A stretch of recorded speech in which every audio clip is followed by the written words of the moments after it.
For more than 160 years, sugar production has played an important role in the livelihood and socio-economic development of northern Belize, the Orange Walk and Corozal districts, also known as the Sugar Belt. Belizean sugar, like sugar produced in African, Pacific, and other Caribbean countries, enjoyed the benefits of preferential market access in Europe. These earnings were a significant contribution to GDP.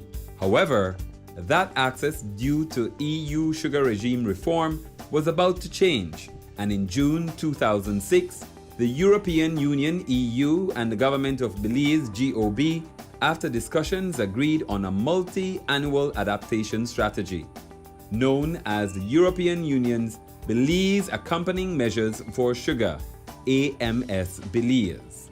One program that resulted was the educational project entitled Improving the Quality and Relevance of Early Childhood and Secondary Education in Northern Belize, commonly referred to as the Sugar Belt Project, sponsored by the EU and GOB with instruction through the University of Belize, UB. We are supporting not only the sugar industry with topics like productivity, technology, markets, and so on, but also the social development of this quite important sugar belt in Belize. That both of the northern districts are almost entirely sugar production areas with a population of more than 25,000 persons, people depending on the sugar industry. So evidently there are not only farmers, there are also mothers, there are elder people and children. For development, in general terms, the youth is very important.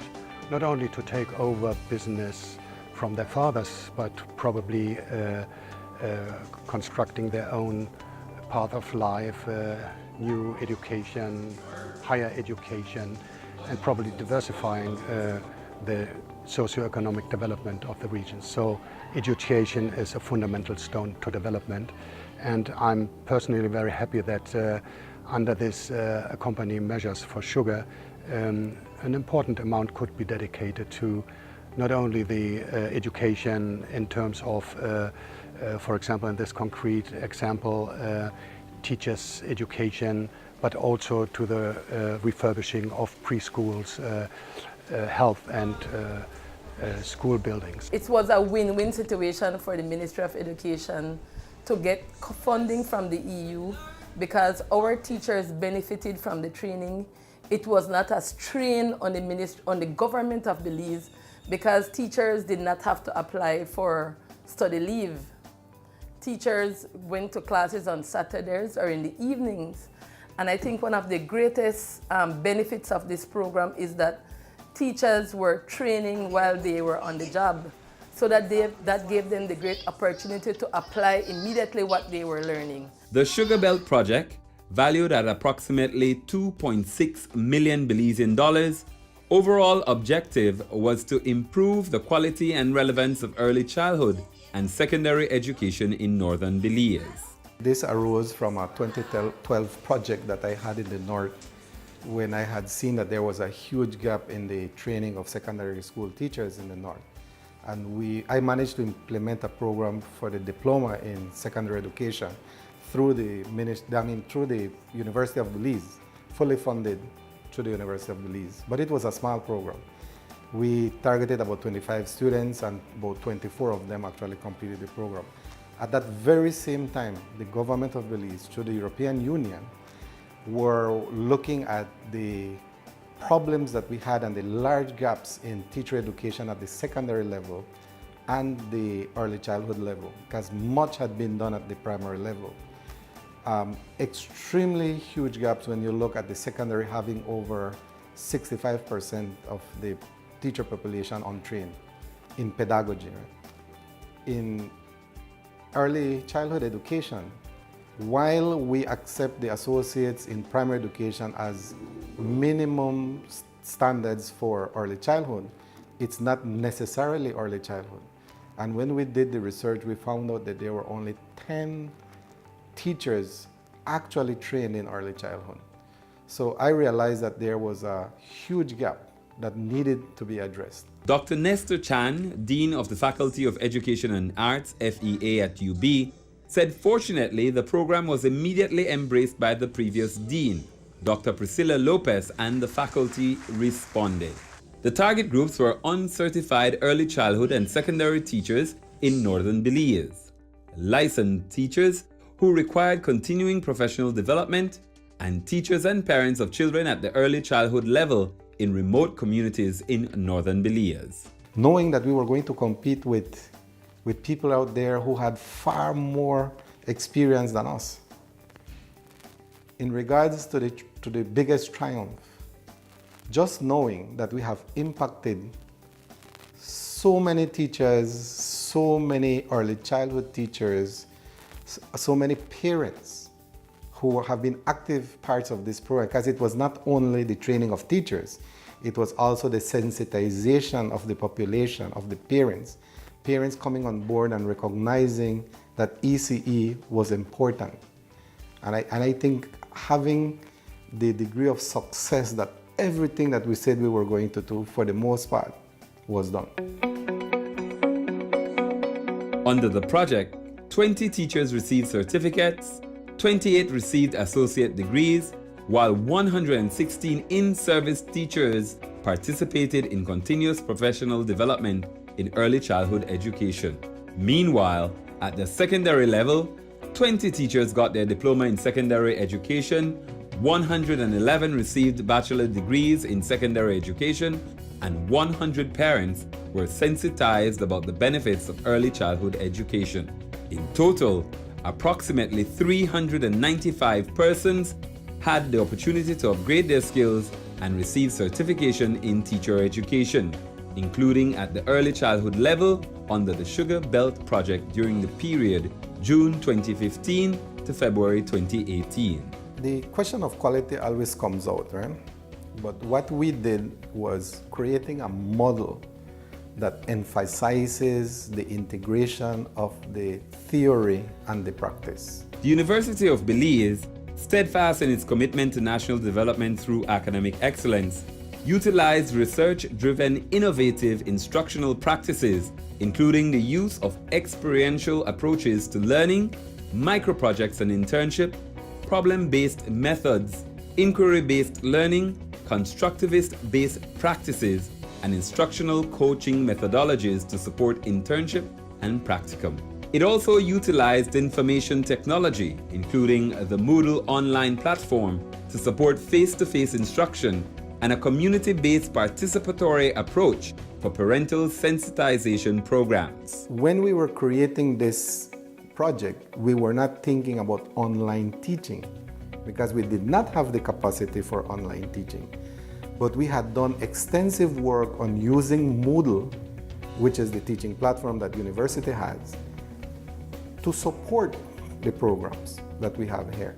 So we said maybe if we do face-to-face and we include the support through Moodle, then it would work. And then if they are connected to a school and they immediately go and try some of these strategies, it would be very effective. I commend the European Union, the Ministry of Education, and the University of Belize for building this partnership to execute this program. I am so extremely proud of the university in what it has done through this EU-funded program on early childhood education. It saw the need, granted, and the European Union funded it with the support of the government of Belize, and together we've executed this very, very well. So I'm hopeful that this project would also be a model for how we execute other projects, not only in the areas of education, but in the wider areas of science, technology, with donor support. I want to thank the EU for providing, I want to say, meaningful funding that is meeting a need in our country. And so we are extremely grateful that we have their support And also we are thankful that UB came on board and offer a really good program that this program is meeting the needs of our teachers, and it will have a great impact on our students. I feel very happy to have been a part of this program. Thinking that at one point I was helping to write the program, helping to make the program be recognized and accepted, to the point where I then became the person responsible to coordinate all the activities as the dean.